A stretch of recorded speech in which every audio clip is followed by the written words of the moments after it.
وقت تھا وقت مسیحا.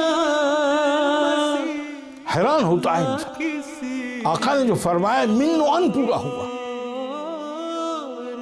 جو مسلمان علماء تھے ان کی کتابیں بھری ہوئی ہیں جس میں وہ دعائیں مانگ رہے تھے کہ اللہ یہ وہ وقت ہے امت مسلمہ پر کہ وہ امام ضرور آنا چاہیے. دنیا کہتی تھی کہ دیکھو ہم اس شخص کو کیسے مان لیں. اب جب یہ ہو گیا لوگوں نے کہنا شروع کر دیا کہ یہ حدیث صحیح نہیں ہے. خدا عرش سے فرما رہا ہے کہ غلام احمد کی جائے.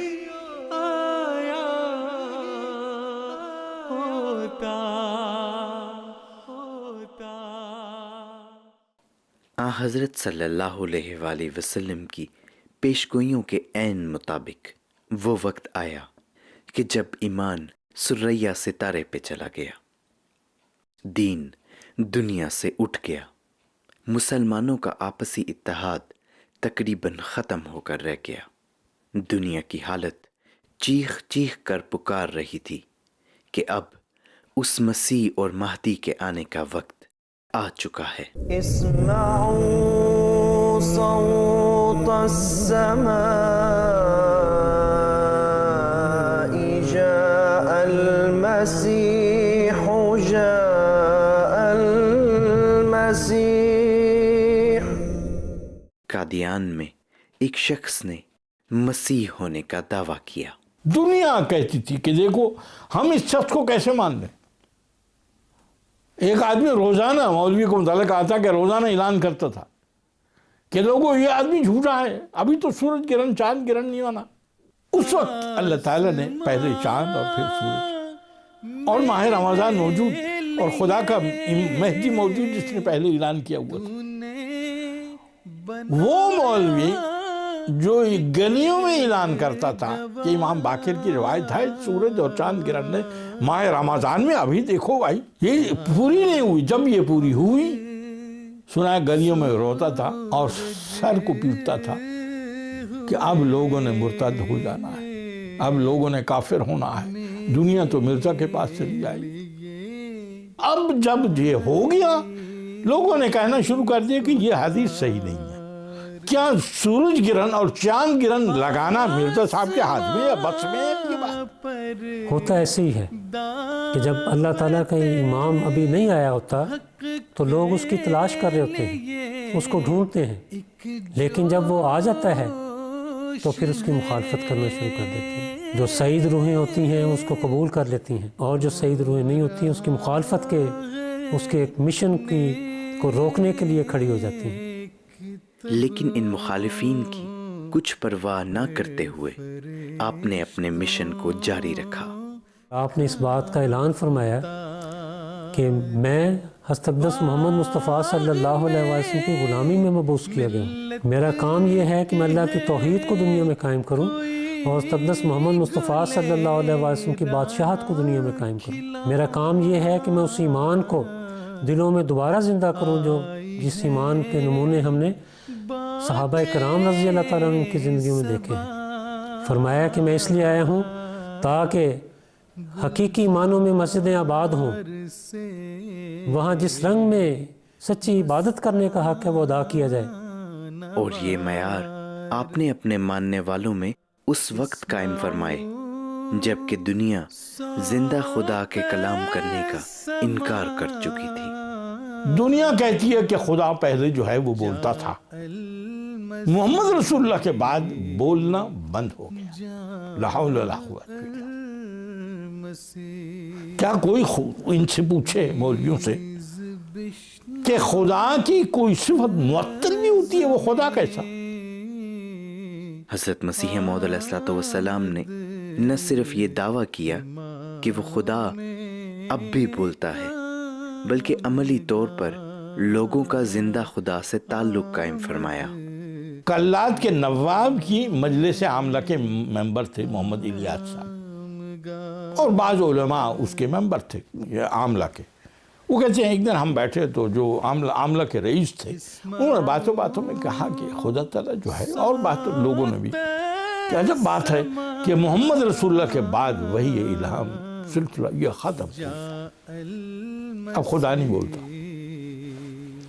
پیچھے سے ایک مولوی صاحب بولے، کہنے ہاں ایک ہیں قادیان شہر میں رہتے ہیں مولوی صاحب، ان کا نام غلام احمد، وہ کہتے ہیں خدا بات کرتا ہے، خدا بولتا ہے، خدا وہی کرتا ہے۔ محمد الیاس سب کھڑے ہو گئے، کہنے کہ پھر بتانا ان کا نام۔ انہوں نے پھر کہا کہ ہاں ایک شخص ہے پوری دنیا میں اس وقت جو کہتا ہے خدا بولتا ہے۔ انہوں نے وہ نام لکھ لیا اور شہر بھی قادیان لکھ لیا۔ جب وہ آئے وہ کہتے ہیں میں پوچھتا کلات سے ادھر لاہور، بڑی مشکل سے، ٹرینیں نہیں، جہاز نہیں، یہ چیزیں نہیں تھی، بڑی مشکلوں سے آتے تھے لوگ۔ خیر وہ مختصر کروں، بات لمبی ہوتی ہے۔ محمد الیاس صاحب آئے، کہتے ہیں میں نے پوچھا کہ مسجد قادیان پہنچ گیا اور میں نے مسجد پوچھی، انہوں نے کہا، تو میں نے کہا کہ مرزا صاحب کب آئیں گے؟ انہوں نے کہا بس اذان ہوئی اب آیا جاتے ہوں گے۔ کیسے مسجد کے سین میں کھڑا تھا، ایک نہایت ہی پیاری سے انداز میں کسی نے کندھے پہ ہاتھ رکھا پچھلی طرف سے، میں نے ہاتھ پہ ہاتھ بھی رکھ دیا اور پچھلی مڑ کر دیکھا تو حضرت صاحب کھڑے۔ میں نے کہا آپ مرزا غلام احمد قادیانی آپ ہیں جنہوں نے مسیح موعود ہونے کا دعویٰ کیا ہے؟ آپ نے قبل اس کے مجھے جواب دیتے فرمائے آپ کا کیا گم ہو گیا ہے؟ مولوی الیاس صاحب کو حضرت صاحب فرما رہے ہیں کہ مولوی صاحب آپ کا کیا گم ہو گیا ہے؟ میری آنکھوں میں آنسو آ گئے، میں نے کہا حضور میرا خدا گم ہو گیا ہے۔ وہ سن کے آئے تھے نا وہاں بحثیں کر کے، میرا خدا گم ہو گیا ہے۔ حضور نے فرمایا پھر تو آپ ڈھونڈنے کے لیے اچھی جگہ پہ، صحیح جگہ پہ آئے ہیں۔ کیا مطلب؟ آپ کا دعویٰ ہوگا کہ آپ سے خدا کلام کرتا، مجھے کیا پتہ کہ آپ سے خدا کلام کرتا ہے کہ نہیں؟ آپ نے فرمایا نہیں، خدا چاہے تو آپ سے بھی کلام کرے گا۔ وہ کہتے ہیں میں اور حیران ہو گیا، میں نے کہا جی وہ کیسے؟ فرمایا کہ آپ جب ہماری بیت میں داخل ہو جائیں گے تو خدا آپ سے بھی کلام کرے گا۔ پھر میں نے دونوں ہاتھوں سے ان کا ہاتھ تھام لیا، میں نے کہا جی ابھی کر لیں۔ آپ نے فرمایا نماز پڑھنے کے بعد، نماز کے بعد آئے محمد الیاس صاحب کہتے ہیں کہ میں نے حضور کے ہاتھ پہ اسی دن بیعت کی، ساری رات مجھے الہامات ہوتے رہے۔ ہے جب جلوہ تیری۔ ایسی ہی ہزاروں مثالیں موجود ہیں کہ کس طرح حضرت مسیح موعود علیہ السلام نے روحانی مردوں کو زندہ کر کے ایمان کی ایسی روح پھونکی کہ ان سے خدا کلام کرنے لگا۔